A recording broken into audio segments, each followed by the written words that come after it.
அழகிய அழகு சீரியலின் அடுத்தடுத்த திருப்பங்கள் ரசிகர்களை ஆச்சரியப்படுத்தும் வகையில் நகர்கின்றன. சுரேஷும் மதியும் தங்கராஜின் வீட்டில் சில நாட்கள் தங்கியிருந்த பிறகு திடீரென கிளம்ப முடிவு செய்கிறார்கள்.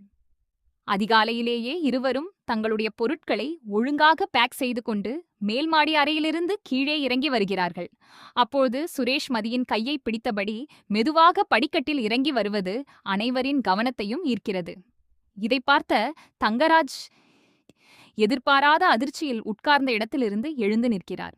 என்ன மச்சான், நேற்றுதான் இங்கே வந்தீங்க, அதுக்குள்ள கிளம்புறீங்களே என்று கேட்க சுரேஷ் சிரிப்புடன், மாமா, நான் இங்கே இருந்தாலும் மனசுக்கு அமைதி இல்லை.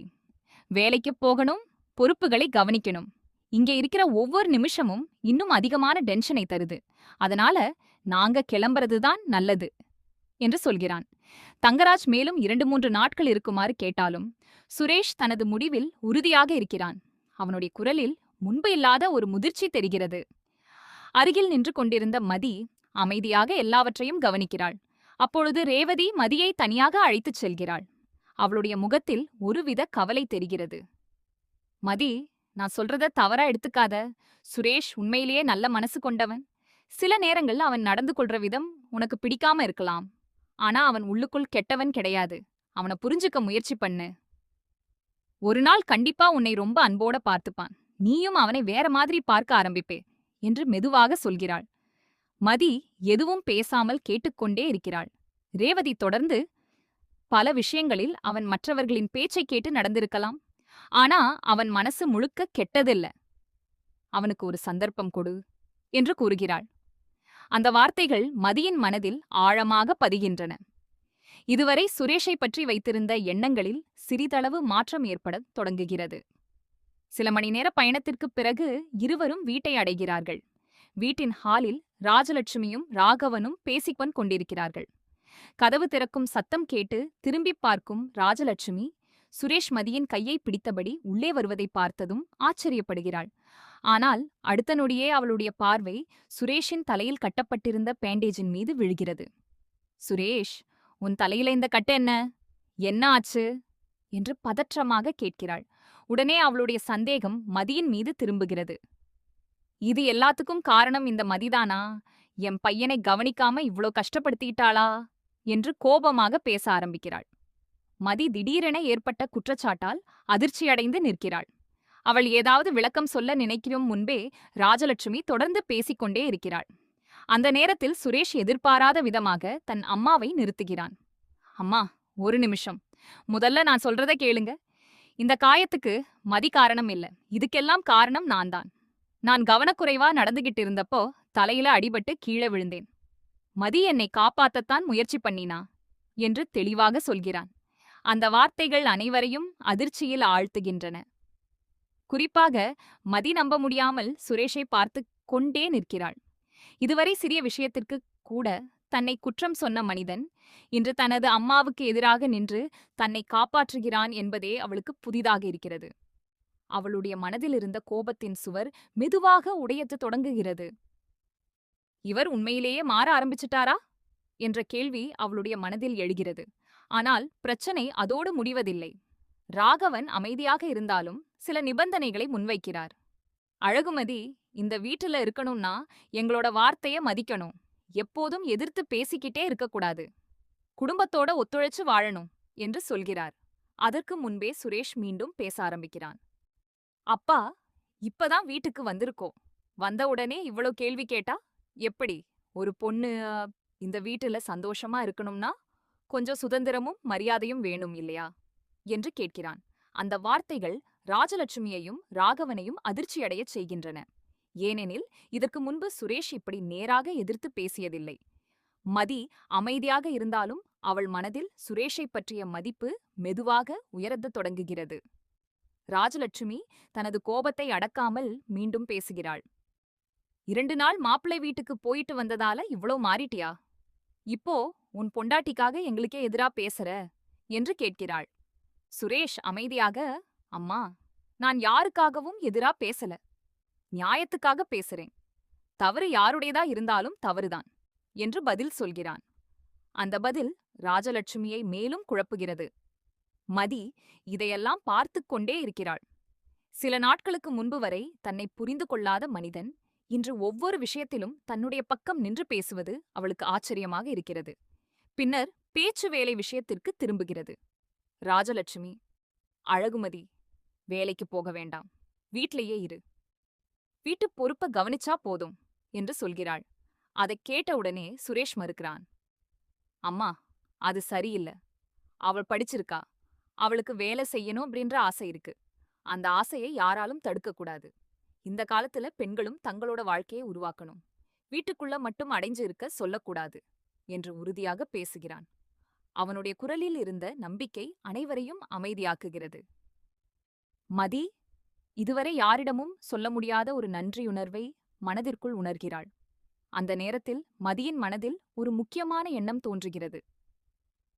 தங்கராஜன் வீட்டில் இருந்தபோது அவன் பேசிய சில விஷயங்கள் அவளுக்கு சந்தேகத்தை ஏற்படுத்தியிருந்தன. அதனால் அவன் தெரியாமல் சில உரையாடல்களை வீடியோவாக பதிவு செய்திருந்தாள்.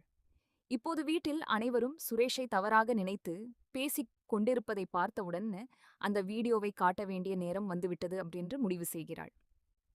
என்கிட்ட ஒரு விஷயம் இருக்கு, அதை பார்த்த பிறகு நீங்க எல்லாரும் உண்மையை புரிஞ்சுப்பீங்க என்று சொல்கிறாள். அனைவரும் குழப்பத்துடன் அவளை பார்க்கிறார்கள். மதி தனது மொபைலை எடுத்துக்கொண்டு வீடியோவை இயக்குகிறாள். அந்த வீடியோவில் தங்கராஜ் யாரோ ஒருவரிடம் தொலைபேசியில் பேசிக் கொண்டிருக்கிறார். அவர் பேசும் வார்த்தைகள் ஒவ்வொன்றும் அதிர்ச்சியை ஏற்படுத்துகின்றன. சுரேஷ் இன்னும் என்னோட கட்டுப்பாட்டில்தான் இருக்கான். அவன் என் பேச்சு கேட்கிற வரைக்கும் அந்த குடும்பத்தை பழிவாங்க முடியும். என் தங்கச்சிக்கு நடந்ததுக்கான கணக்கு இன்னும் முடிஞ்சிருக்கல. அதுக்காக தான் இந்த நாடகம் எல்லாம் என்று பேசும் காட்சிகள் தெளிவாக பதிவாகி இருக்கின்றன. அந்த குரலை கேட்டவுடன் ராஜலட்சுமியும் ராகவனும் அதிர்ச்சியில் உறைந்து போகிறார்கள். அவர்கள் நம்பிக்கை வைத்திருந்த மனிதன் இப்படிப்பட்ட எண்ணத்தோடு இருந்தான் என்பதை ஏற்றுக்கொள்ள முடியாமல் இருக்கிறார்கள். வீடியோ தொடர்ந்து ஓடுகிறது. அதில் தங்கராஜ் குடும்பத்தினரை எப்படி ஒருவருக்கொருவர் எதிராக மாற்ற திட்டமிட்டார், சுரேஷை எப்படி மனதளவில் கட்டுப்படுத்த முயன்றார், மதியை எப்படி தனிமைப்படுத்த நினைத்தார் என்பதற்கான பல தகவல்கள் இருக்கின்றன. ஒவ்வொரு வார்த்தையும் குடும்ப உறுப்பினர்களின் மனதை காயப்படுத்துகிறது. குறிப்பாக ராகவனின் முகத்தில் ஏமாற்றம் வெளிப்படையாக தெரிகிறது. இத்தனை நாட்களாக தன் மருமகனை நல்லவன் என்று நினைத்திருந்தவர் இப்போது உண்மையை நேரில் பார்க்கிறார். ராஜலட்சுமியும் பேச முடியாமல் அமைதியாக அமர்ந்து விடுகிறாள். அப்போது சுரேஷ் மெதுவாக பேச ஆரம்பிக்கிறான். நான் இவ்வளோ நாளா ஏன் அமைதியா இருந்தேன்னு இப்ப புரியுதா? நான் சொன்னா யாரும் நம்ப மாட்டீங்கன்னு தெரியும். அதனாலதான் சரியான ஆதாரம் கிடைக்கணும் என்று காத்திருந்தேன். நான் இந்த குடும்பத்துக்கு கெடுதல் நினைச்சதே இல்ல. எப்போதும் நல்லது நடக்கணும் என்றுதான் நினைச்சேன் என்று சொல்கிறான். அவனுடைய கண்களில் உண்மையான வேதனை தெரிகிறது. மதி அவனை பார்த்து ஒரு நிமிடம் உணர்ச்சி வசப்படுகிறாள்.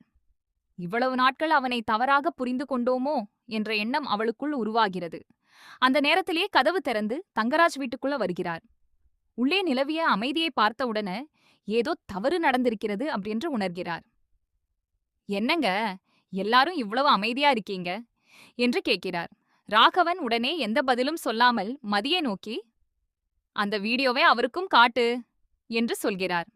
மதி வீடியோவை மீண்டும் இயக்குகிறாள். தங்கராஜ் தன்னுடைய குரல் பதிவை கேட்டவுடன் முகம் வெளிரிப் போகிறது. சில நொடிகள் பேச முடியாமல் நிற்கிறார். பிறகு கோபத்துடன், இதெல்லாம் எப்படி உன்னிடம் வந்தது என்று மதியிடம் கேட்கிறார். மதி அமைதியாக, உண்மை எப்போதும் வெளியில் வரும், அதுக்காக யாரும் முயற்சி செய்ய வேண்டியதில்லை என்று பதில் சொல்கிறாள். அந்த பதில் தங்கராஜை மேலும் எரிச்சலடையச் செய்கிறது. ஆனால் இப்போது யாரும் அவருடைய பக்கம் நிற்கவில்லை. ராஜலட்சுமி முதல் முறையாக கடுமையாக பேசுகிறாள். இத்தனை நாளா நாங்க உங்களை நம்பியிருந்தோம். ஆனா நீங்க எங்களோட நம்பிக்கையே துரோகம் பண்ணிட்டீங்க. குடும்பத்தையே பிரிக்க முயற்சி பண்ணீங்க என்று சொல்கிறாள்.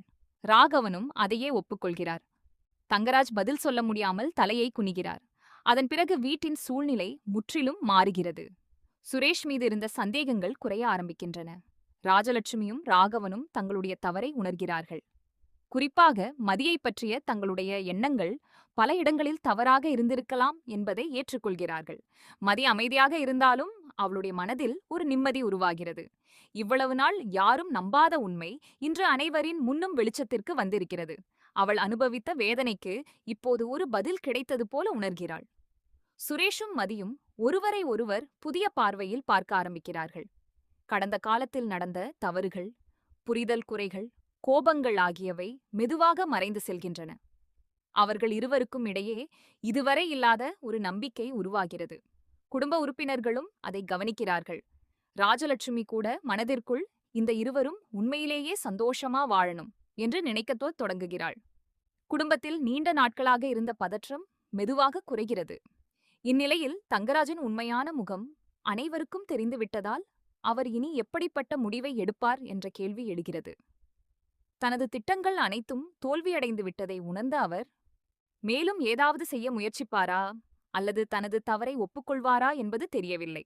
ஆனால் ஒரு விஷயம் மட்டும் உறுதியாகிறது. இனிமேல் சுரேஷ் யாருடைய கட்டுப்பாட்டிலும் இருக்கப்போ